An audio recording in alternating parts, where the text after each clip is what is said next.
আমি জানি না তুমি কোথায় আছো, কেমন আছো, কি অবস্থা আছো, কিন্তু আজও আমার হৃদয়ে তোমার জন্য কান্না আসে।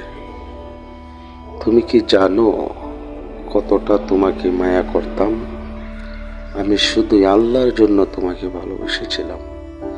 আল্লাহর জন্য তুমি আমাকেও ভালোবেসেছিলে। 1 বছর আমি তোমার সাথে কথা বলেছি, কোনো দিনও বেশি কথা বলি নাই। শুধু কোরআন হাদিসের কথাই তোমার সাথে বলেছিলাম। তোমাকে ভালো কিছু শিক্ষা দিতে চেয়েছিলাম, ভালো পথে নিতে চেয়েছিলাম। বুঝলো না তোমার গার্জেন, বুঝলো না আমার গার্জেন। দুই পক্ষের গার্জেন মিলে আমাদেরকে আলাদা করে দিয়েছে। আজ আমরা কে কোথায় আছি কেউই জানি না। অসম্ভব কান্না সে হৃদয়ে কেউ দেখে না।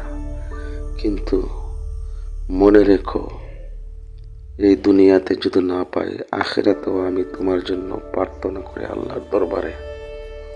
মনে রেখো, হয়তো তুমি আমাকে ভুল বুঝতেছ, ভুল ভাবতেছ। পরিস্থিতির শিকারে আমি তোমাকে ফিরিয়ে দিয়েছিলাম, কিন্তু তুমি কেন ফিরে আসলে না আমার কাছে?